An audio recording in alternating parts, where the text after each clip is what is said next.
So here we're going to talk about the bullet elements. And the bullet elements, we'll talk about, you'll have the same type of elements. The writing styles are slightly different between officer and enlisted, but we'll break down what a bullet is from its beginnings, and we'll go right through. So from bullet detail, there's a few things I'm going to look for bullet detail. One is to be accurate.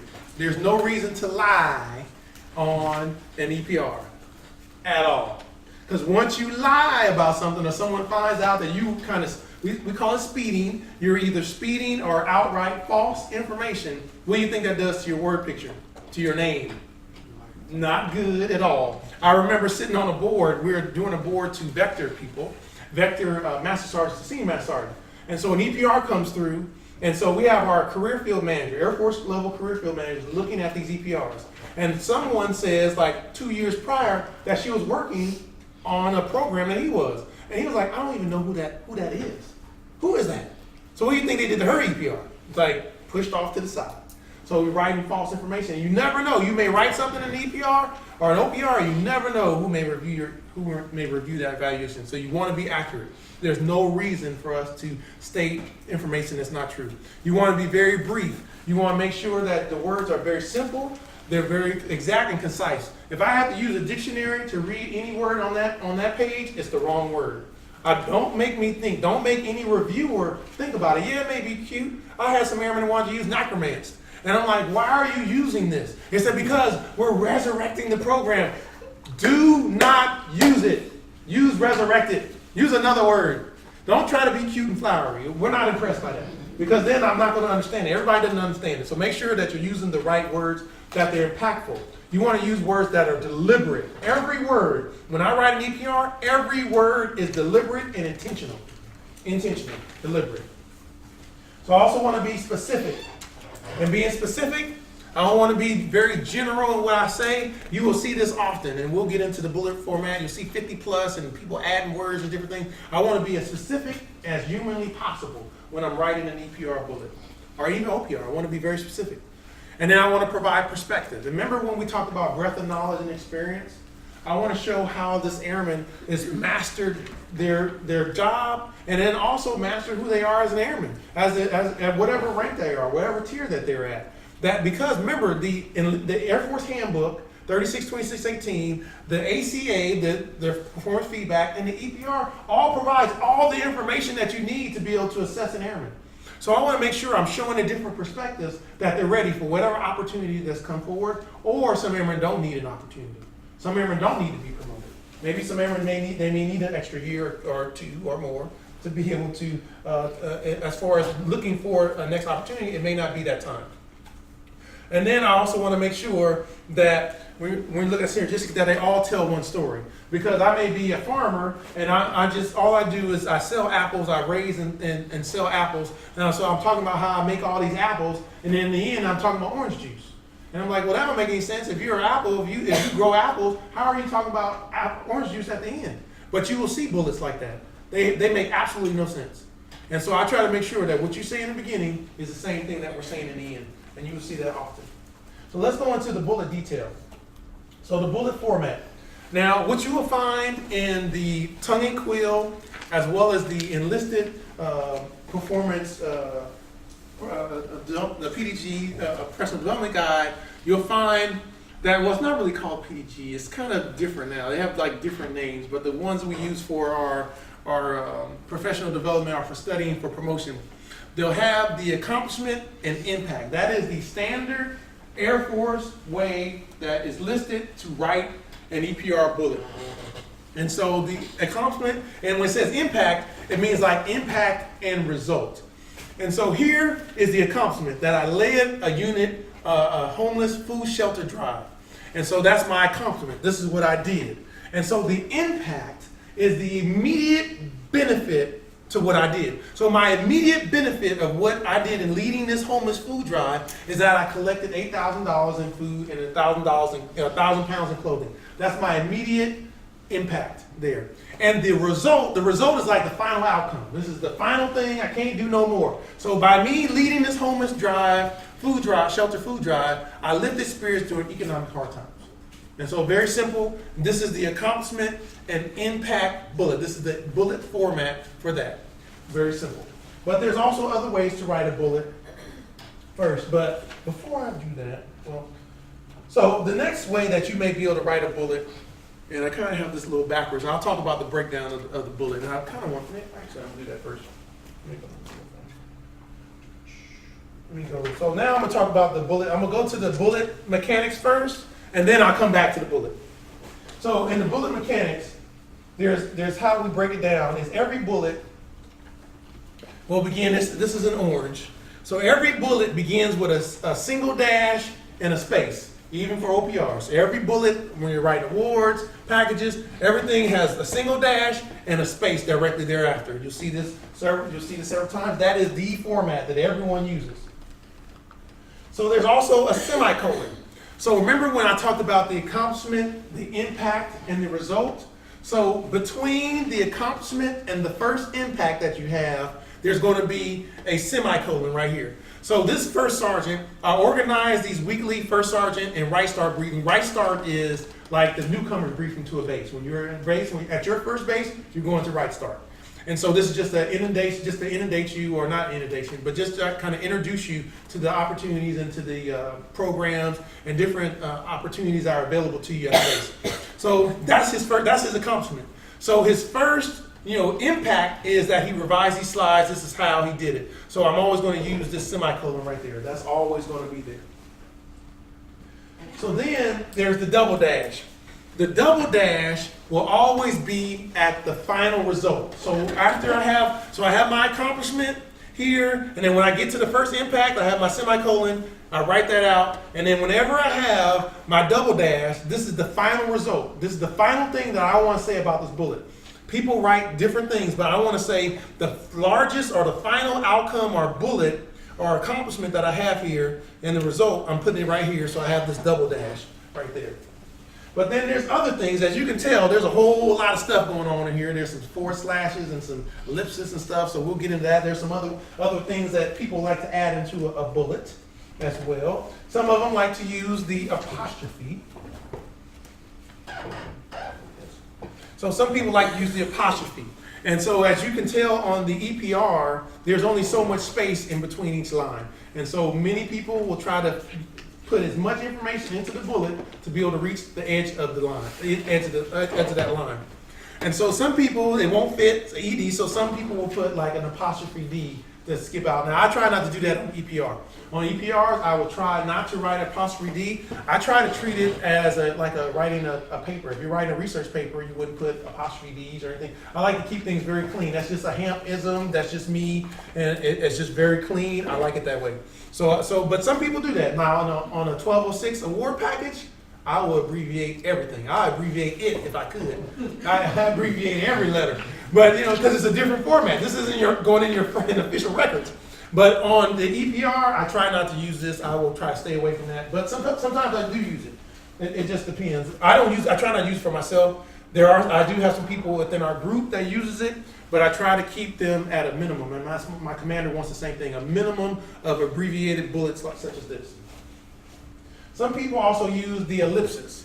And the ellipsis is maybe to a meta word. So you have Prep 2000 Airmen. I want to put maybe a second comment in there. So I'll use an ellipsis just to say combat ready. Instead of saying and the airmen were combat ready, I'll just kind of cut out all that and just say combat ready by itself. I use that very sparingly as well. I don't use that very often. Forward slash. Again, this is in place of conjunctions and prepositions. And so I'll say I organize the weekly staff, first sergeant and right start briefing. So instead of putting and, I just put a forward slash in its place. Just kind of cut space down. I only have so much space. And then also, when you're talking about the impact, I revise the slides and I organize briefs. So instead of saying putting the and in there, because that takes up some space, I just throw in a quick forward slash, good to go. And I do that often. But I want to make sure still, when I talk about having that synergy there, I want to make sure everything still flows. I don't want to talk about apples and oranges. I want to make sure everybody is all apples or it's all oranges. Pet and puppies, and I'm not talking about cats in there. That's it. So I want to make sure that I'm consistent. Being consistent, this is maybe a Hamp-ism, but I will try to spell the same word the same way throughout a document.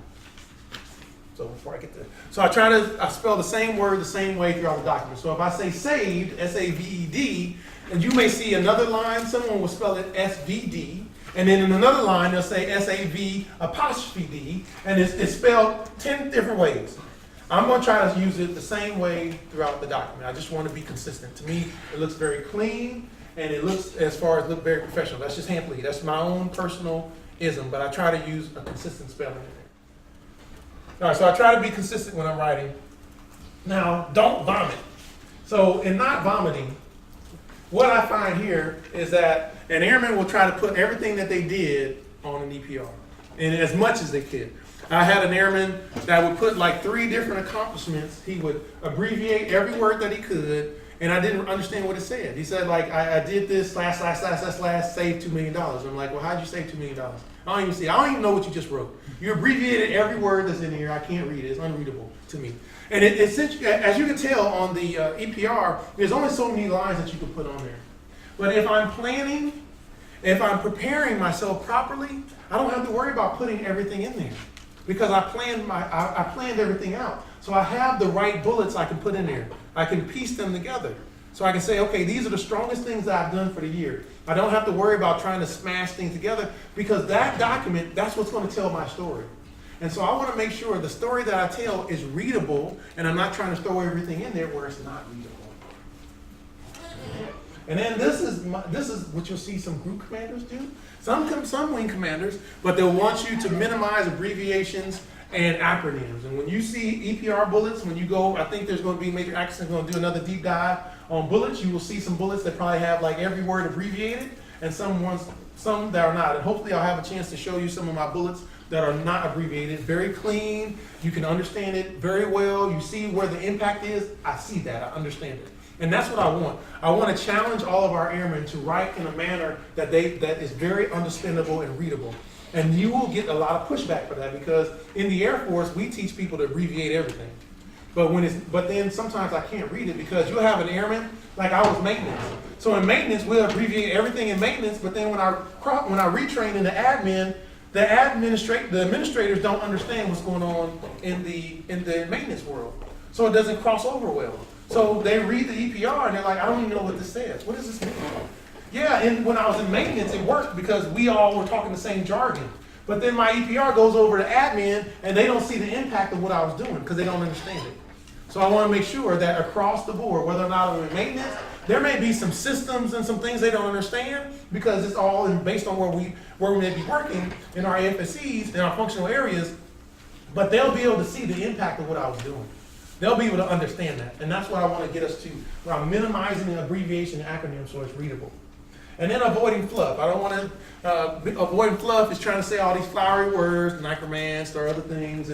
Or you have, in the bullet, there's only so many lines. So in the lines, maybe they said attended Charleston Southern University. That took up half the line. What else are you going to say? So if I see somebody writing some words that just gets all the way over to the middle of the page, then I don't think there's much there. So I don't want to use like these long, big words that kind of explain something. I want to be brief. I want to be concise. I want to use very simple words to make my point across. And then I want to watch for errors. And watching for errors, again, when I'm looking at an EPR that has the spelling errors, then I'm not looking at the supervisor's name. I'm looking at that airman's name. So I want to make sure that I do a spell check, that I'm looking at all the spelling on everything. That's a very clean report. There's no errors. There's several checks and balances. There's several people that will eye or review an EPR evaluation, even OPR, but sometimes there are things that are missed. But you want to make sure you're giving a good read to them. And then support your claims. In the Air Force, probably last year, if you combine all the EPRs together, we probably saved $500 trillion. If you combine them all, we saved like tons of money. But at some point, somebody's going to challenge you about how much money that you saved. They're going to say, how did you save? I had an EPR bullet. I saved $3.8 million. And the top enlisted person, the command chief, called me up and said, how, Hamp, did you save $3.8 million? And I told her down to the airman how I did that. Because I knew at some point if somebody questions me, again, my integrity is on the line. Because then if I can't tell her how, we're like, well, how did you even come up with this number? Okay, well, looking at your EPR, what about the rest of these bullets? How did you come up with any of this stuff? How is that going to be believable if I can't support what I write? And so that's very important that we keep people honest, and I want to get to the closest number possible instead of just making up something. I want to make sure that I'm supporting my claims and I'm doing it very well. And so developing the impact. Developing the impact is probably the one thing that we all struggle with. But what I want to do before I go into developing impact, I want to show you just some sample bullets of my own. Would that be okay? I'm kind of jumping around a little bit.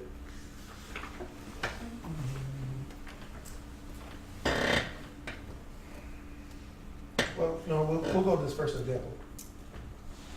So in this first example, what I get is I talk to a contractor. So a guy says to me, okay, this is my subordinate, and he says, look, I work with a contractor to buy 13 vehicles for the unit, and the vehicles cost $200,000, and they were replaced, and the vehicles are a lot faster now.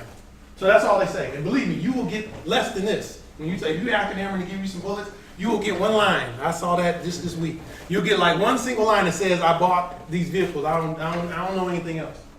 But what we have to be able to do is we have to ask them more about the story. Tell me the story behind this. And this is behind, like when they're talking about developing the impact, all I do is sit down with an airman and I say, just tell me about what's going on with this. Talk to me right now. And so as they're talking to me, I'm like, oh, the vehicles cost $200,000. You didn't say that. All you said was you bought 13 vehicles. Now 45% of them are faster.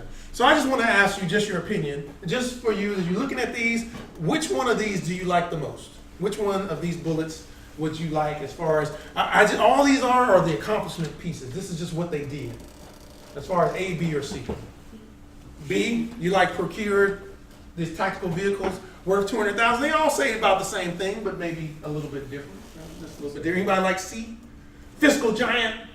Sometimes there's a lead-in, the lead-in version. And so I'll go into the lead-in. You want to have a strong lead-in. Maybe this is A1C Snuffy, and he's working in finance.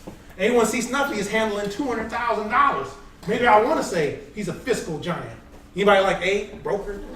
You like broker, the brokered word? But in reality, all these versions are correct because it's just how you want to tell the story. So there's no one right or wrong way, but how do I want to tell the story? If this is Airman Snuffy, A1C Snuffy, I may want to use fiscal giant. I may want to say that this guy is doing some great things here. But that's how I want to tell the story. Do I want to say he's that or maybe procured? But there's different ways to be able to develop the story. And so now in the second part, and when we went through the accomplishment, so now in the impact piece, that first impact, when I talked about accomplishment, impact, and result. So when some people call it like the AIR approach, the AIR. So when we're talking about that now in this impact, the first or immediate benefit was either like 45% of the vehicles were modernized, maybe I shaped a new purchase method, or Airman Snuffy did his thing with this. I don't know which one would you use. Would anybody use C? No, you don't think you'll put that on a report? Airman Snuffy did his thing?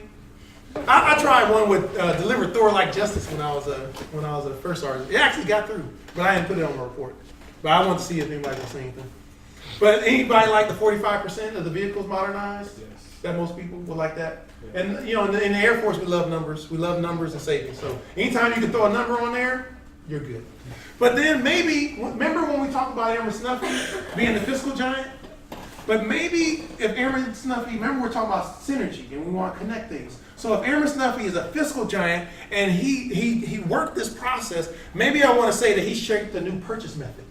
That now Airman Snuffy, not only did he handle $200,000 as far as this vehicle, this contract, but now he developed a new purchase method. So if he developed a new purchase method, then I'm trying to think about what the impact of that will be. What's the final result of that? So when I think about that, if he shaped the new purchase method, that means he said the vehicle's a lot faster now, but in this purchase method, if he shaped the new purchase method, that means it's going to be something that's better or faster, right? So I want to ask the question about that. So let's go back to the developing impact. So now I have this opportunity to go back. So now when I'm talking about developing the impact, I want to ask 6 questions. In developing the impact, I want to ask who, what, when, why, where, and how. And you will find that the developing the impact is the #1 thing that almost everyone, especially enlisted members, struggle with the most is developing the impact. And they'll look at a bullet and they say, I don't know how to get more out of this bullet. I don't know. I don't know what to develop out of this. So, and so this is based on talking to me about the story. Tell me the story or the background about what's going on here. So I will bring the airman in and I'll just ask them, hey, tell me about the story. I had this happen several times, this week, and I'm asking them, tell me about what's going on here. So as they begin to tell me about these vehicles and what's going on, and then I begin to find out what's important or what story I want to tell about this bullet, about what this person did. Because if the vehicles are faster now, then maybe I want to say how fast are they? How fast were they before and how fast are they after? Or maybe I want to say if he had a new purchase method, well, what was the old purchase method like compared to what it is now? Well, before it took us like 10 days to be able to process a $200,000 purchase like this. But now it only takes 3 days. So then I want to say, well, if it's 10 to 3, that's what, 70% decrease or increase speed by 70%.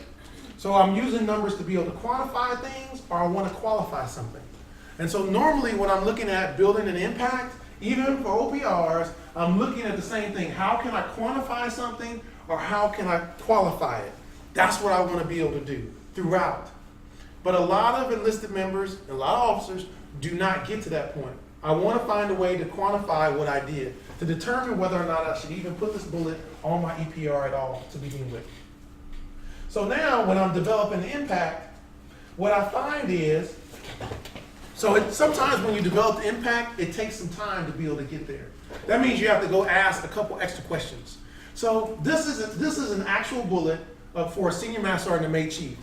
So what happens in Security Forces Squadron, there is a section in Security Forces called the BDOC. And basically, this is like the base defense, let's see, probably Operations Center. I want to say Base Defense Operations Center.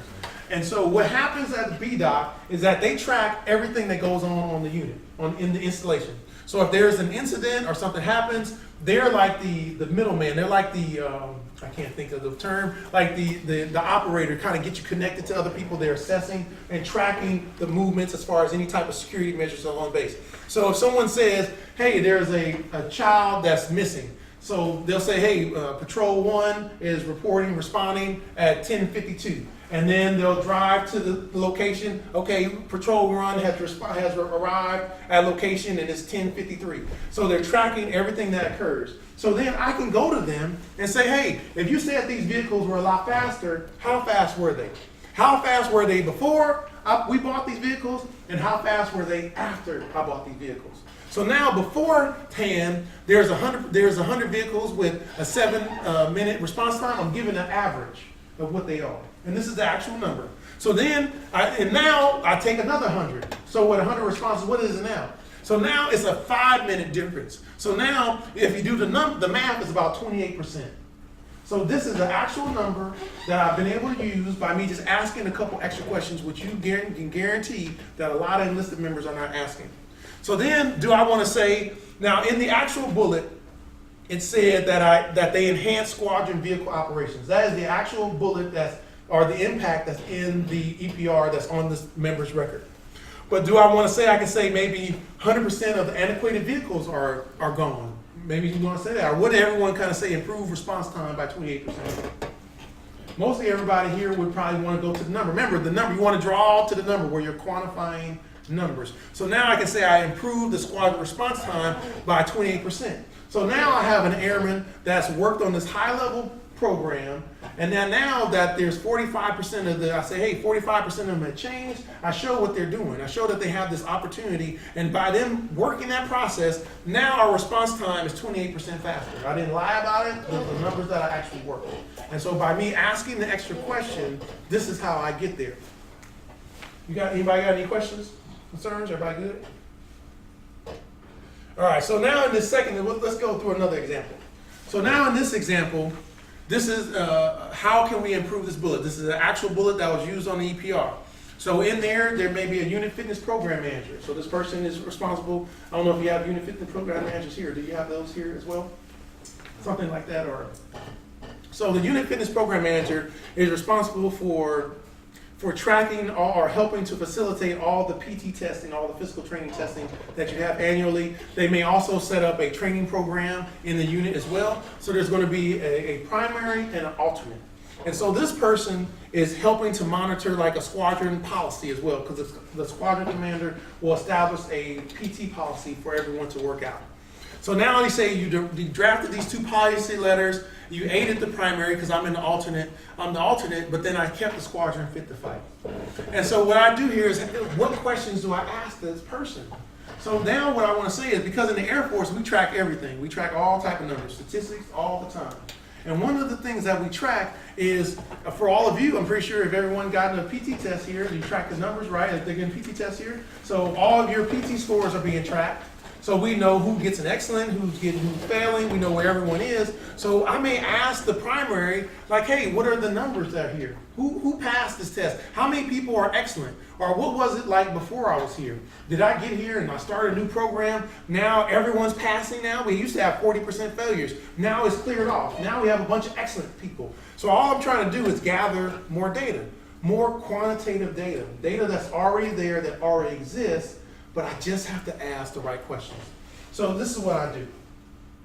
So in building this bullet, what I do is I check all the excellent scores and failures before and after appointment. And so what I find is that by teaching this new program, Airman Snuffy decreased the unit failures by 40%, and then airmen that received excellent scores were increased by 3%. This is a number that we can track. Everybody can find out where this number is. And so this is the information I have by just sitting down and asking them a little bit more about the process and about the questions. So now when I check these excellent scores and failures before and after appointment, I find all this information out. Now I want to structure the bullet a little bit differently. So this is how I'm going to structure the bullet. So what I do instead is, remember, what I want to say now is I want to say alternate UFPM. UFPM is a common spelling for the Unit Fitness Program Manager, so I will abbreviate that. And because this may be an A1C, because in the book I provide, this is a junior enlisted airman. So a lot of junior enlisted airmen are not drafting commander policy letters, so I want to leave that in there. But then I also want to say that the airman has also developed a training program. He built this training regimen. So by him doing those things, so this is who he is, so I just lead in with this. And now this is what he did. And then I want to show this. Now we have the double dash, and this is the benefit. Is that raised unit excellent airmen by 3%, and he lowered failures by 40%. That's what he did. Now for EPR bullet, this is a good bullet because it shows exactly what he did. It shows how he did it, if you're an A1C, and then also the impact of that. Even though 3% may not be a high number, it's still an improvement. And throughout our Air Force bullets, that's one of the things that we want to show. We want to be able to show improvement. We want to show how we're building greater efficiencies, processes, programs are improved. That maybe systems are maybe a little better. I benchmark something. I change some proper process to improve it and improve the flow of operations. So now in this last one, in this example here, this was on a website. So this is a tobacco cessation, let's say class champion. This person briefed and promoted the goal of 20% reduction in tobacco use on the base. So when I read this bullet, now the Air Force, it just says that the person did their job, that they met the standard. And throughout our career, you will always try to find bullets that show how you exceeded a standard. So in this EPR bullet, I probably wouldn't use this because I want to find out how I improved something. And you'll see that throughout the career. You don't want, that just says, okay, you briefed, you promoted, you met the goal, I need to show something else. But maybe there's a way that you can show that how did you meet the goal? Was the old, and so that's where my questions come in. My first thing I'm gonna ask, what was this like before? Was it jacked up before? You said you met the, how did you get that? How did you make this better? So what I would do is, this is what I'm gonna do. I'm gonna ask OIC, I'm going to OIC, and I'm gonna say, look, over the next year, can I track how many people we train? And then when I track everybody that's trained, I'm gonna create a survey to ask them if they quit smoking or not. And then if they did quit smoking, how much money did they save by quitting smoking? So the commander just says, hey, you can do it, just make sure it's non-retribution. They don't have to, nothing's gonna happen if they don't participate. Thank you very much, ma'am. So now, by doing this, I'm gonna be able to collect quantitative data. because quantitative data is always what I want to be able to collect. That's what helps me build great EPR bullets, or at least to find out how I can build up more information. So now by me creating this process to collect these bullets, this is what I find out. Now the whole time, Airman Snuffy had created the curriculum, but he didn't say that. He didn't say that he created curriculum in that previous bullet. Previous bullet just said he met the standard. But just by me building the process, talking to him, we built the system in place that already captures what he's doing. Airman Snuffy is already doing this stuff. But that's what we normally write. This happens all the time. So now I found out that he teaches, well, over this year, but the previous year too, Airman Snuffy taught every tobacco user on the installation 500 airmen. So now 58% of them quit smoking, and then combined they save over $5,000 in 1 year. So now I captured all of this data that now I can begin to build a bullet, where I can begin to build information. Like, remember I talked about the garbage in, garbage out. I began to structure and build systems to be able to collect information. So now that I collect this information, this is how I want to structure it now. So when I collect this information, I'll say now that he taught the tobacco cessation classes. So the impact of that, I want to say that he created curriculum for 500 airmen, which is true. There's no lie for that. He created curriculum for, this is A1C, we're talking about a junior enlisted airman, created curriculum for 500 airmen. So what's the benefit of that? What's the final outcome or the impact of doing that? He reduced base smoking by 58%, and then I used the force class instead of saying and then he saved airmen $5,000 in yearly costs. And so that was the benefit that he had there. And that's how I'm going to frame that message there, because now I'm capturing what he did, I'm capturing the impact of that. Because now I'm showing that he taught something, which is a big difference from what we had before. Because now the airman is teaching, he's developing, he's teaching the classes, he also created the curriculum, and now by doing that, he reduced the smoking and also saved money at the same time. So on the EPR in section 2, you'll see on the EPR form that everyone received, there is what's called the duty description. Duty description is very important because it establishes what is required. This is what I'm requiring an airman to accomplish. That's your standard that you have to meet. And so what I always try to do is exceed the standard that's in the duty description. And so the duty description just says what you're required to do, what the scope of responsibilities may be. And so this is how I frame it. I frame it in there's 4 lines that you can use, and I frame it in these 4 ways. In the first line, I talk about this lead off. And so this is the entire scope of a person's duties. This is everything that they're responsible for. I want to know like how many people they're responsible for, and I capture this is like when we're talking about word picture, I want to say everything, I'm responsible for all of this stuff. So in the book, I say that we have an NCO that's like the training NCO for for maintenance, and it's like 3 continents. So I'm trying to give you a word picture of what he's responsible for.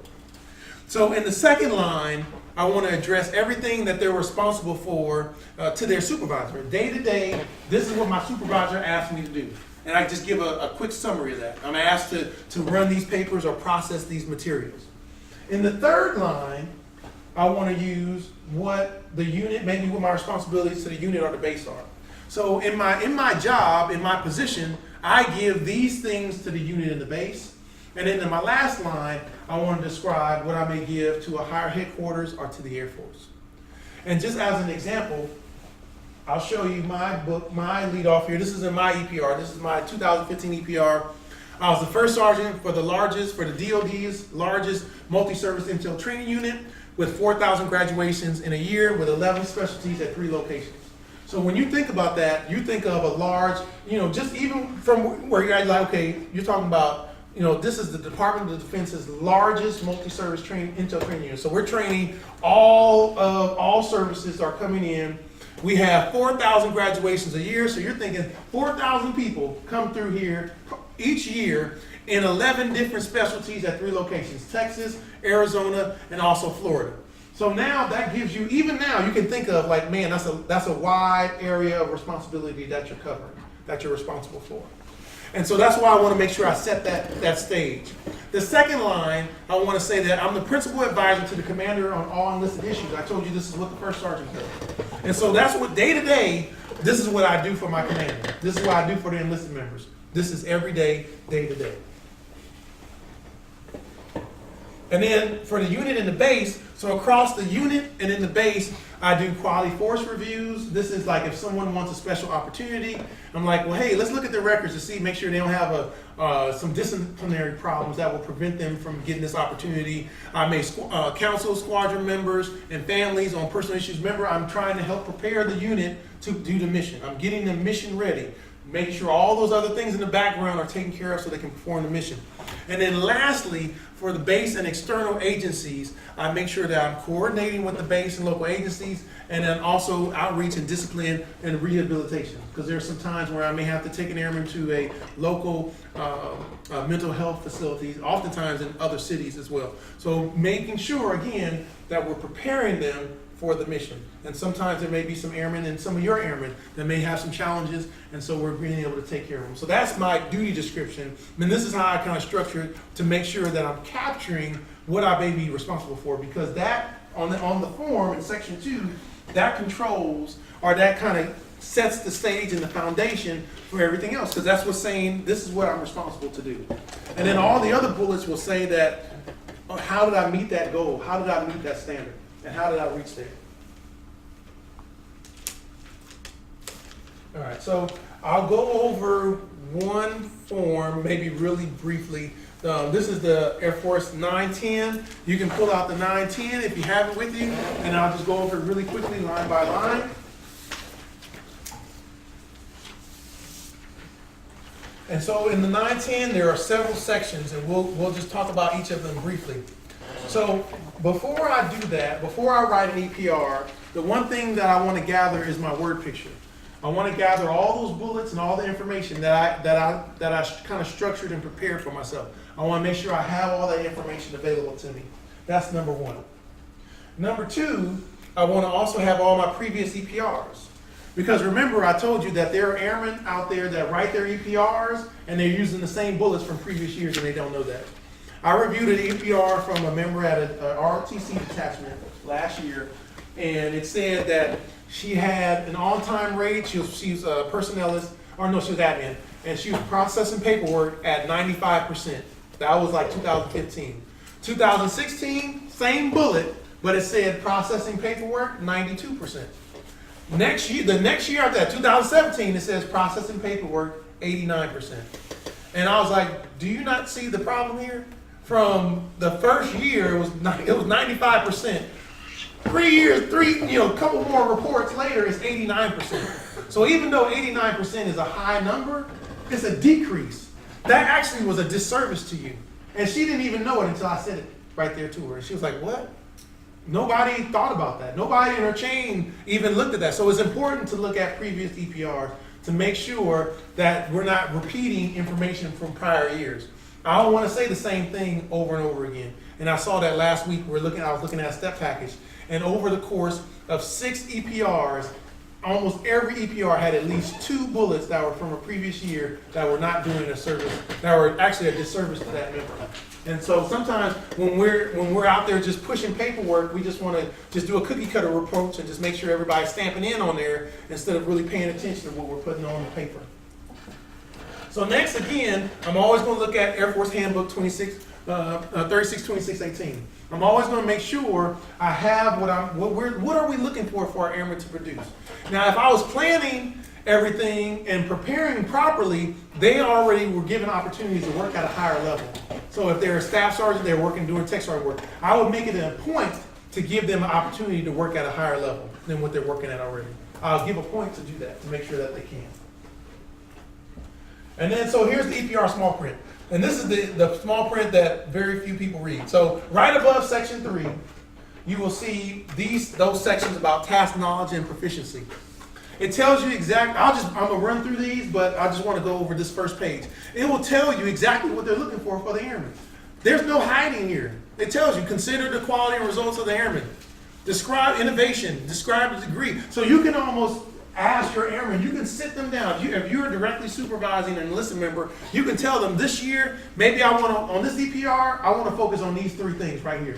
It's covering. It tells you exactly what to look for. Well, I'm going to make sure I intentionally, and you make sure that we're intentionally going after these opportunities. It's right there.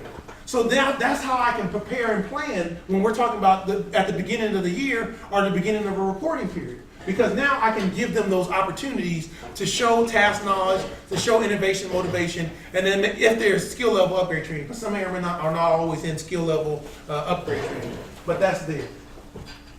And then you see here in the small print, duty position requirements, qualifications, and you have certifications and training of others. So there's so much information that you can put. There's about, I believe there's 6 lines that can fit at the top there. But you see those lines there, and so you have these 6 different things you can put in there. You can spend 1 year, as I said, you can spend the first EPR evaluation just talking about these 2 things. And then maybe the next year to show breadth of knowledge and experience, use the other items as well. And then you can use that also. So here, here's my bullet placement. And I'll just talk about this very briefly. My bullet placement is in the first line. I always like to use a bullet that captures the overview of your reporting period and it kind of connects with the duty description. So the duty description says, hey, I'm the first sergeant of DOD's largest multi-service intel training unit. My first bullet will have a summary of everything that I did, my largest accomplishments that I did for the year. I'll kind of capture that.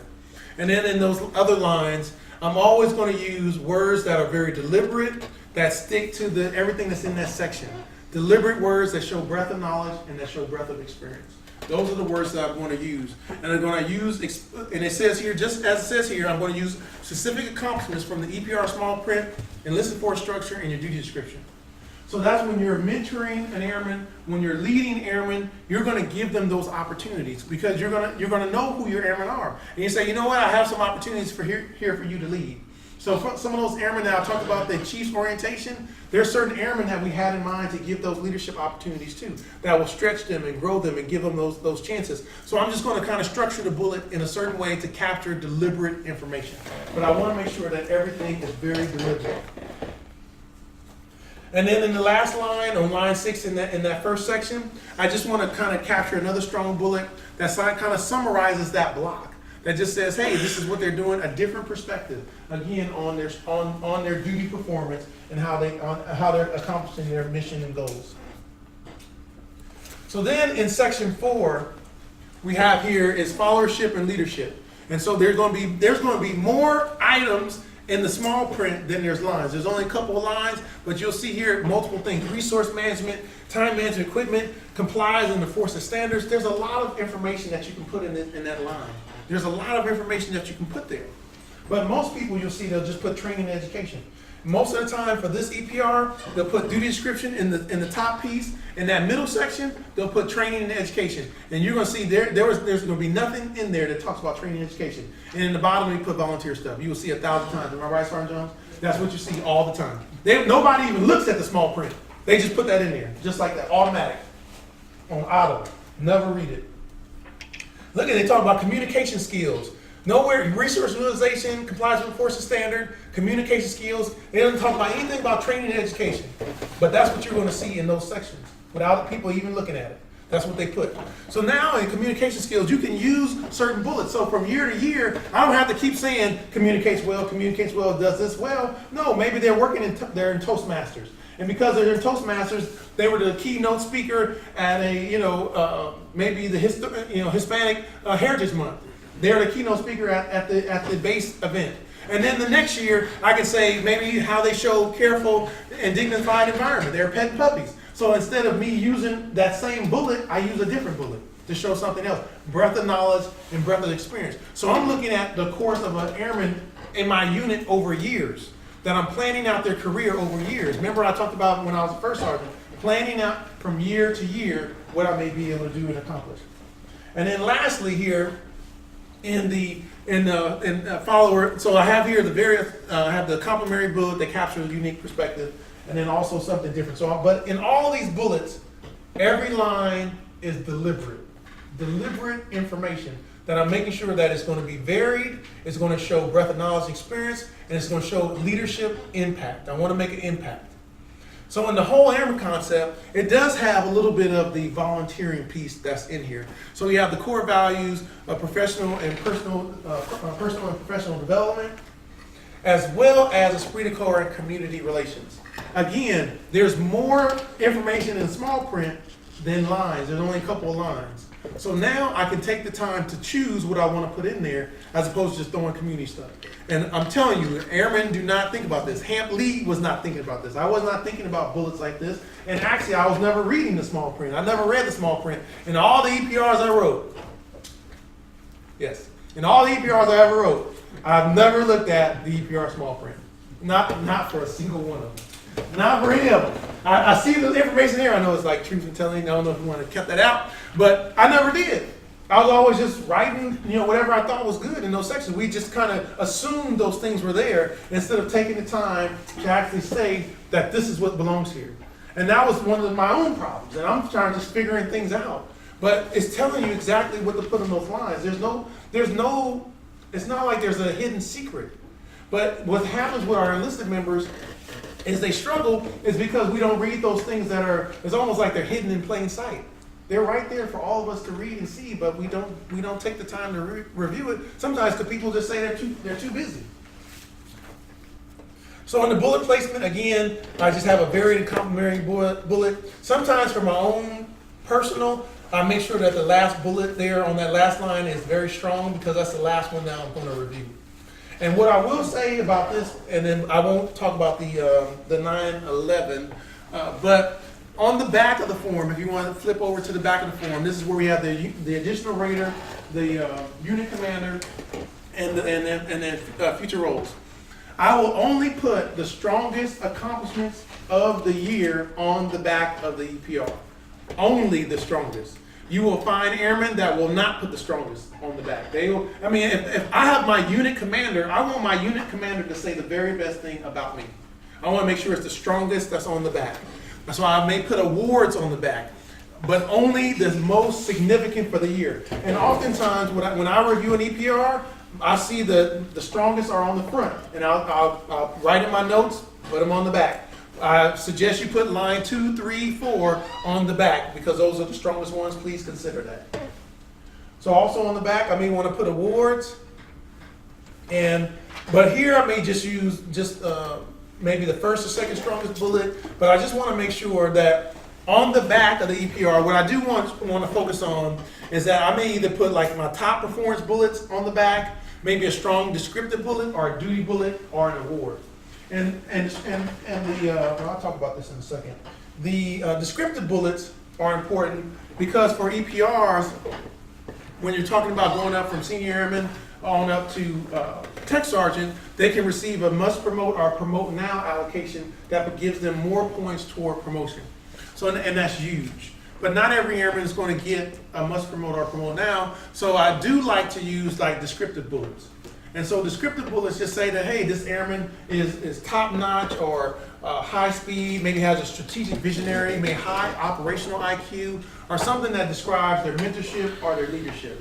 And so I do like to use at least one descriptive bullet that kind of captures what this airman is about, what they're capable of doing. Because remember, if this document is their only document that captures their what they've done within an evaluation period, then I want to take the time to really say that this is a strong leader and that this person may deserve the next opportunity. I can't say that, hey, in these EPRs, I can't say promote this person. I can't write that in there, but I can talk about all the things that they're doing. Remember when I talked about the enlisted force structure? I may use words, and I do that in my own EPR. I use deliberate words that related to the next higher tier. What they said Chief Master Sergeants were doing.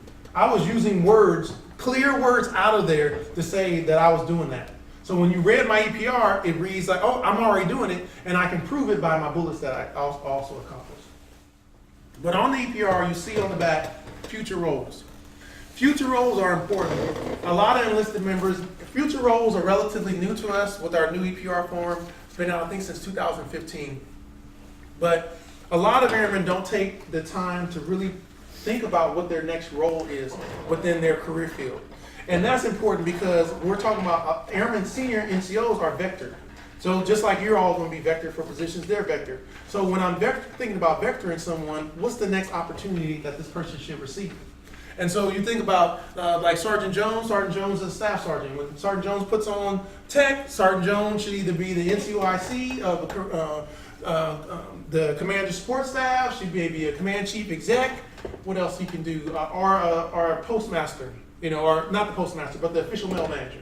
As far as in her career fields, I was a 3F5 functional, admin functional. So those are our future roles. So when she becomes a tech sergeant, that's what she should do. And so, but I'm going to look at the roles that she should be preparing for in her career that best meet her needs. So I'm kind of lining her up toward that. So it's important that we capture that and we focus on it to write those out. And a lot of enlisted members don't put a lot of attention on that. And many of them may not even fill in all three. I've seen some airmen write the same job that they're in. I'm like, why would you write that as a future role? Do you think this person should take that job again? No, I think they should have the next opportunity to take it out. Because then I'm saying that they should just stay where they're at. So those future roles say something. They're saying something without saying something. So when I have a senior NCO, in senior NCO future role, some people may say this person should be a first sergeant. I'm not saying that for everybody. First sergeant is a critical role as a senior NCO. If you're not capable to be a senior NCO, be a first sergeant, then I'm gonna tell you remove that. Because only certain people, I'm gonna make sure, and even you, make sure that you're watching the future roles, because every airman shouldn't have the opportunity, because someone else down the road is gonna say, oh, look at this airman should be a first sergeant. Let's give them the opportunity when that's the last job that they should have in this future. So make sure that you're watching for those future roles. All right, so this is my EPR. This is my 2015 EPR going up for Chief Master Sergeant. And I put all my eggs in the basket. I knew I was hot. I was coming back out of the career field, taking I was going out of my position, going back into my administration career field. So you saw this as my duty description. It was the first sergeant for the DoD's largest multi-service training unit. So you saw this already in the duty description. So now in my first line in section 3 on the 911, I said that I expertly managed the wing's highest discipline load. And so 22 Article 15, 21 discharge, 3 courts, textbook every time. So now the word picture that I'm saying here is on my first line in my duty description. I say that I am in the DoD's largest multi-service intel training unit.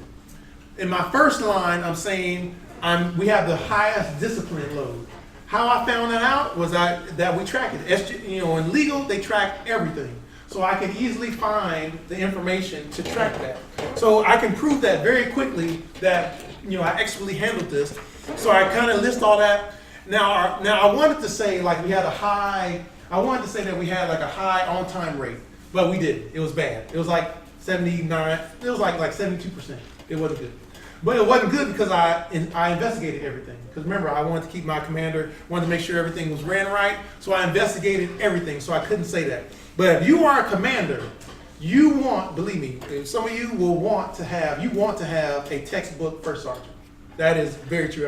Is that correct, Colonel Lovelace? Absolutely. You want a solid textbook because you want to make sure. Because I'll tell you this, there's a lot of commanders that get fired, but before they get fired, there was a first sergeant not doing their job. And by the time something bubbles up to the commander, it is a blazing inferno that he or she cannot put out at all.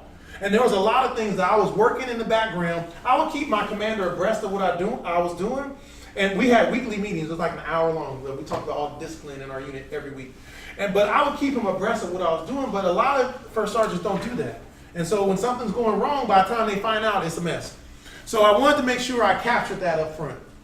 I also wanted to say that I crafted this mentoring program for students not in training. And so when you see the word teamed, that word teamed is important for senior SEALs. That's what senior master sergeants do. That's what chiefs do. They team people together. And so that word that I used, teamed, was very deliberate. Now this is before the strikes book and all that other stuff came up. So there were some struggles I had. But then but the problem is we had airmen sitting around for up to a year. It's the only place that had the only schoolhouse that required a top secret clearance. And some airmen were polygraphed. So a lot of them were waiting around for their security clearance. They're waiting around, idle minds, it's like the devil's workshop, so folks are getting in trouble. But by creating a mentoring program, we cut mentoring by 50%. So then as a first sergeant, all of us are either dealing with high crime, low drama, are high drama, low crime. One of the two in the squadron. So I want to say that we're doing something a little bit different. So we have an airman directed this international pretrial confinement. I have an airman as December 2014. It's Christmas Eve. I get a phone call. Airman should be in Texas. He just got arrested in Germany. I'm like, what just happened here? You know, he was apprehended for kidnapping, basically attempted murder and rape. And so now we're like, okay, this airman. So I try to take care of this airman to make sure he gets back from Germany back to the States.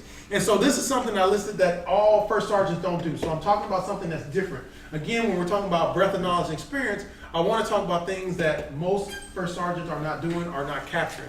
So he was still in pretrial confinement. Actually, he was in pretrial confinement almost a little over a year and a half. And by 2016, he was convicted to 21 years in prison. But during this time, this is the only thing that I could put in there because he was still in pretrial confinement when I left as a first sergeant. So this is one of the things that I wanted to list. If he was convicted during that time, then I probably would have listed that. I would have changed the bullet a lot differently. This one about no pay issues, that's standard first sergeant business. First sergeant always uncovering that. I have this other one, secured this last minute deployment. Now, do you see in these bullets, I have very few acronyms and very few abbreviations. It's very clean, very readable. You can get to the point of what I'm doing. There's none of that slash. I could abbreviate most of this stuff, but it's very readable. And that's important for a reason. So I secured this last minute deployment. The guy was literally about to get on a plane and going overseas, found out his son was diagnosed with type 1 diabetes. He called me up, sure, I'm not going. I was like, hold on, dude, okay, let's figure some stuff out. You know, we brought him back, got him taken care of, but I didn't know what to really write. So I was kind of struggling with that. But I wanted to show some variety. And then this is my education piece, up in the section that talks about education. But my issue here, now this is something of a correction, because I said that I bolstered leadership capabilities. How? How did I do that? I didn't know what to write at the time. But looking back on it, after I've written a book and done some briefings, I say how. What I can say is anytime I have an education bullet, I can apply it to how I applied it to my job. So maybe instead of saying completed 6 credit hours, and this is something I was working with Air War College, and so with Air War College is for senior officers, and so I had an issue where I was working a manning with an administration position, and I was taking a human resources class for a graduate course, and so I was able to take that knowledge and apply it directly into this process to help out Air War College. So instead, I said I took 6 credit hours. This is my grade point average. Applied skills in this way. So that's how I would change the bullet if I had to look at this differently. I didn't know, I wasn't thinking about that. So instead, I would say how did I bolster it? I would use a specific bullet that says how I benefited the unit or how I used my education. And so that's something, you will see this a lot. You will see something like bolstered or enhanced. And every time I see something like that, I say how. Tell me the story behind this. Give me some information that shows me how you bolstered that. But I would use this differently. The only thing that probably got me some credits here was that I completed this professional management certification. That's probably about it. But now I ask additional questions on this bullet. So mentoring, I'm huge on mentoring. I love mentoring. And so I have 60 hours. Strong advocate for enlisted development. I probably would change that bullet too right now. Probably not the beginning part, but I'd probably apply it like how did I benefit these airmen in this process? I would probably change that up a little bit as well. And then so I have this first bullet where I confronted military basic air training education. Now I'm not involved with basic military training. I'm in a small squadron. I'm in Texas, but I was trying to move the process of when we were asking for like fraudulent enlistments. There are airmen that come in and say, no, I didn't smoke any weed, I didn't do any drugs, no. And then they realize there's a polygraph coming, oh, well, I may have smoked a little weed. Or I may have did some other stuff. And that's when we get to all these other issues. And so this is the process. And so we moved it earlier in the process of BMT to ask those questions so that we can get them processed faster, because it takes about almost 2 months to process them out. But we wanted them processed in basic training than when they came to us, so we can get them cleared faster. So by doing that, I was able to calculate how I saved $127,000 per year, because that's less airmen that's staying outside of training. Because then they'll come to our unit and just sit. They can't start class. They can't start their classes because we're waiting for them to process their top secret clearance. And so they're sitting there. So then we have cultivated airman award wins. This is something that if they're a supervisor or a leader, I always talk about how I'm grooming airmen. And so I have that, you may have that as well. We have the stripes we have people that receive like distinguished graduate. These are quarterly awards, like 5 at the group, 5 at the wing, and then annual awards as well. I wrote a book for first sergeants that year, and so I just wrote an official guide for first sergeant, and it just says posture church Air Force wide to exceed mission requirements. And so this is just something that's out of the norm, and there's very few enlisted members, unfortunately, and hopefully there'll be more in the future that write books. And so that's what I'm trying to provide. I'm trying to provide information on my EPR that says I'm not the typical first sergeant, and I was doing a great job and I was killing it. That's what I wanted to say, because you see, when I talked about my duty description, said again that I was in the DoD's largest multi-service intel training unit. So if it's saying that, I want to show that my bullets say that I was doing a great job at that and I was handling my business. So here's the back of the EPR. So the back of the EPR, this is my top bullet. If you look on 9/11, my top bullet was I re-engineered this security clearance process. I reduced the adjudication by 50%, and I saved the Air Force $3.8 million. All I did was create 10 questions. So what happened was when there's a fraudulent enlistment, airmen say, hey, I smoked more drugs than I said I did, they would have to provide a document that says what they did. You know, I did this, whatever, and they'll go up to DICAF. DICAF is the one, or now it's OPM, Office of Personnel Management, that will process your security clearance. And so they will adjudicate it. So if it goes, it takes like almost a month and a half to go up there. Then it takes a month and a half for it to come back. If they have additional questions, guess what? Another 3 months. And if they have additional questions, another 3 months. So we have airmen there over a year because at the time, DICAF keeps asking questions. So I said, why don't we create 10 standard questions that every airman answers that captures all the issues that we had coming. I'm the first sergeant. I have nothing to do with this process.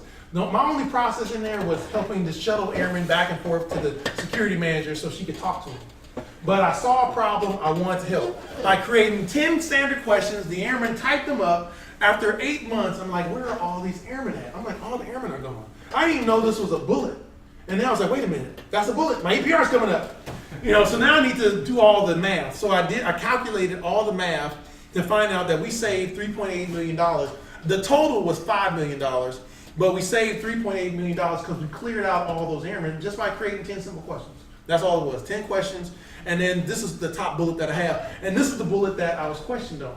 So my command chief called me and said, Hamp, tell me about this bullet. How did you save $3.8 million?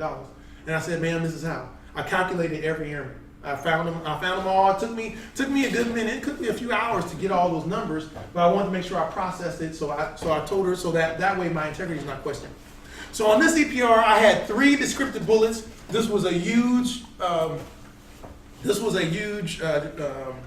risk for me because I knew I was hot for chief, and I didn't have probably the stamina to keep going, to do this. I wouldn't be able to match this again when I'm going back to my career field.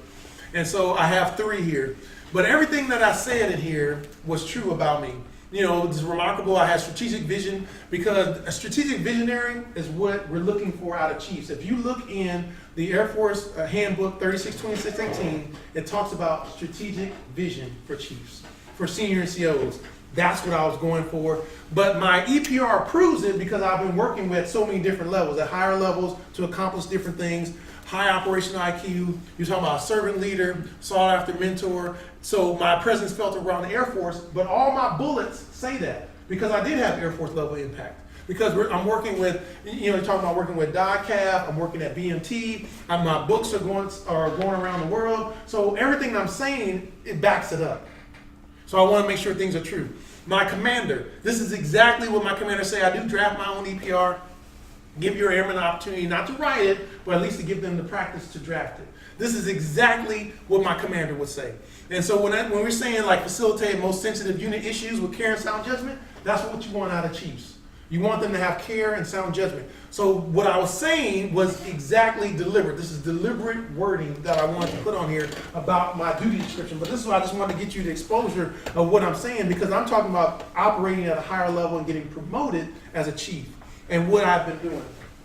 And then my final line was just now I received a stratification. So now I'm stratified among my peers. I'm #1 of 15 senior master sergeants. And at that time, right at the end, I won an Air Force level award. And you just say, now because I'm stratified, I get the stratification or senior rater endorsement. My senior rater, which is the wing commander, endorses my EPR. Then I can put my promotion statement, and where I say promote Hamp Lee's board. And so this EPR, with everything I did, was the highest board score that I received in my career. I was promoted to chief, and then I moved to, I was moving to my next base afterward.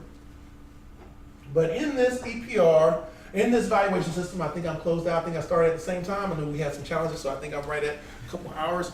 But today, I wanted to, what you'll find here is, I know you'll get another briefing that breaks down the bullet writing and goes over it in detail.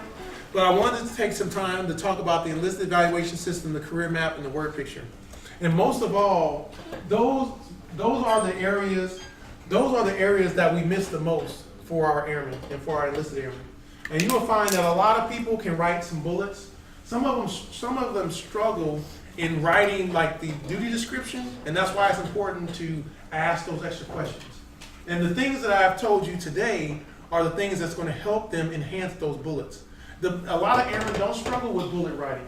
They struggle with capturing the information that they've done and the great information that they're doing on a daily basis. They struggle with that very much. And so by you helping them to understand, okay, this is what we're looking for from you.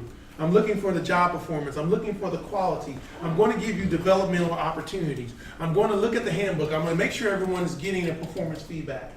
They're getting developed. Now I'm going to make sure that you're planning for your career. What are you doing this year? I'm going to make sure that we build the right word picture.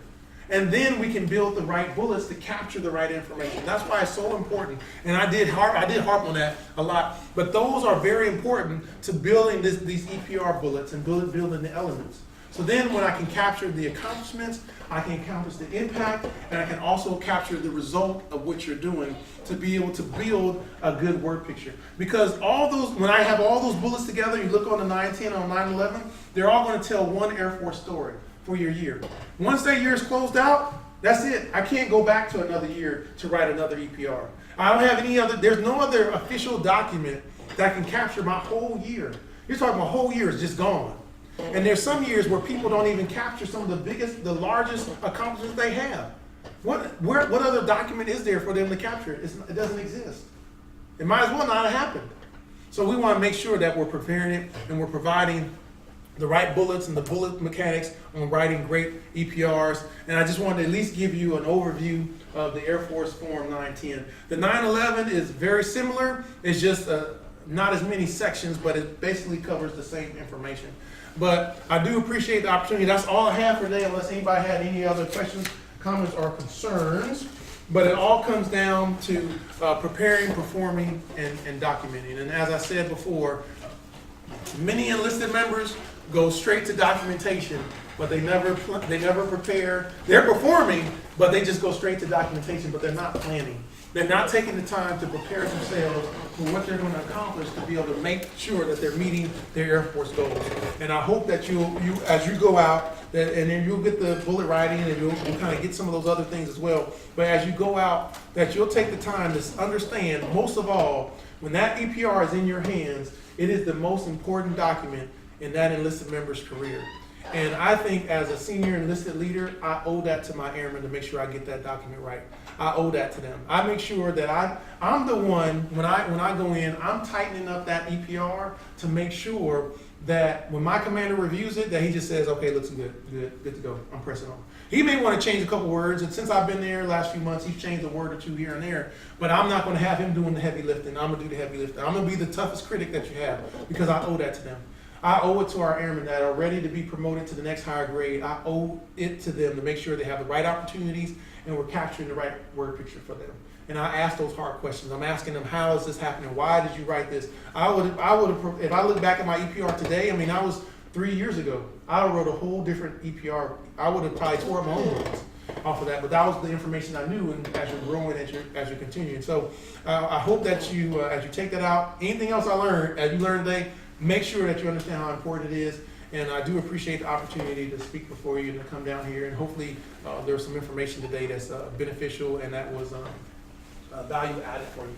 Do you have any last questions or concerns before we close out? All right, well, thank you very much. I do appreciate it, sir. Thank you.